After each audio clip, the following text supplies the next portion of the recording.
పవిత్రమైనటువంటి doctor BR Ambedkar సచివాలయంలో పొగరులేటి మాటలు విన్నాం.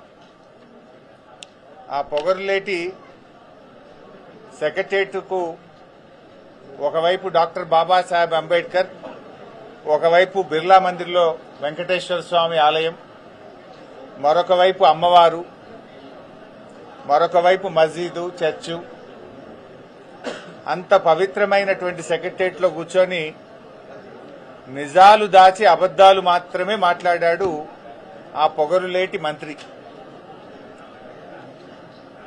నిన్న ఆయన ఫ్రస్ట్రేషన్ చూస్తా ఉంటే, ఆయన బూతులు మాట్లాడే విధానం చూస్తా ఉంటే ఎంత డిఫెన్స్ లో పడ్డాడో స్పష్టంగా రాష్ట్ర ప్రజలకు అర్థమైంది.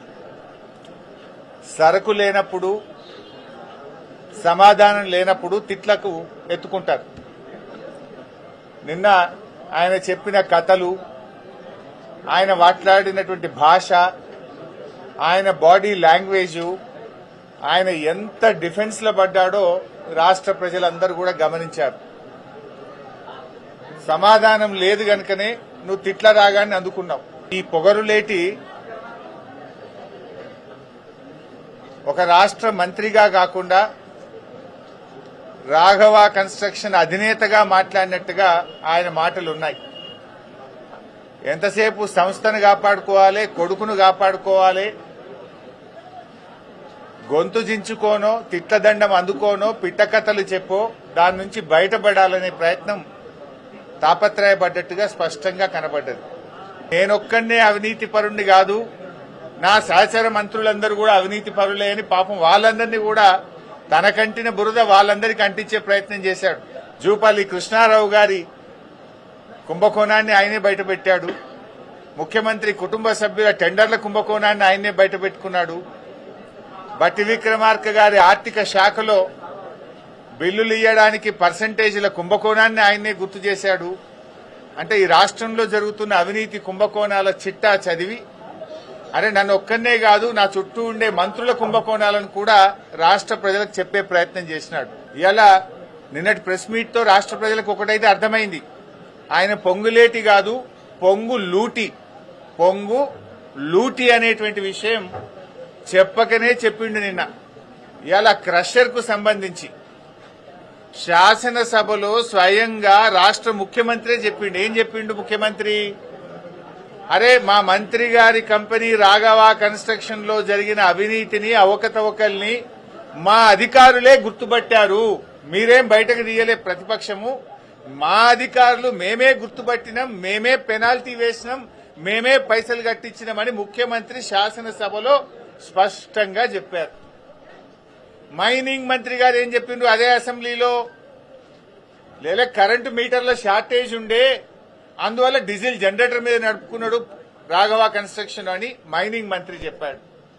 మరి అనుమతులు లేవు కదా అంటే, ఆ అనుమతులు కొద్దిగా లేట్ అవుతాయి కదా, ఢిల్లీకి పొల్యూషన్ కంట్రోల్ బోర్డుకు అప్లై చేసుకున్నాడు రాఘవ కన్స్ట్రక్షన్స్ అని మైనింగ్ మంత్రి చెప్పాడు. అధికారులు ఏం చెప్పారు? ఒక్క అధికారి కాదు, revenue, electricity, pollution control board, mining department 4 శాఖల అధికారులు మైన్ ఇన్స్పెక్ట్ చేసి, 4 శాఖల అధికారులు ఇది ఇల్లీగల్ మైన్, అనుమతులు లేకుండా నడుపుతున్న మైన్ అని 4 శాఖల అధికారులు రాఘవ కన్స్ట్రక్షన్ కు నోటీస్ ఇచ్చారు. 4 శాఖల అధికారులు చెప్పింది తప్ప, పొంగులేటి చెప్పింది తప్ప, ముఖ్యమంత్రి గారు నిండు అసెంబ్లీలో చెప్పింది తప్ప, ఈ బాంబులేటి చెప్పింది తప్ప, మైనింగ్ మంత్రి చెప్పింది తప్ప, ఈ పొగరులేటి చెప్పింది తప్ప. ఇవాళ ఆయన సమాధానం చెప్పాలి. శాసనసభలో ముఖ్యమంత్రి, మైనింగ్ మంత్రి ఇద్దరు చెప్పారు ఇది రాఘవకు సంబంధించిందే, మా అధికారులే గుర్తుపట్టారు, రాఘవ మీద కేసులు పెట్టాము, రాఘవ దగ్గర డబ్బులు వసూలు చేసినామని నీ ముఖ్యమంత్రి, నీ మైనింగ్ మంత్రి, నీ సహచరులే చెప్పారు. నువ్వేం బుకాయిస్తున్నావు, అది నాకు సంబంధమే లేదు అని బుకాయిస్తున్నావు. అరే 4 శాఖల అధికారులు పోయి ఒక్కసారి కాదు నీకు 3 సార్లు నోటీసులు ఇచ్చారు. యాక్షన్ తీసుకోమని పొల్యూషన్ కంట్రోల్ బోర్డుకు లేఖ రాశారు. నువ్వు పొగరు తగ్గించుకో, పొగరు లేటి ఇంకా చాలా ఉన్నాయి నీ విషయాలు బయటకు రావాల్సినాయి.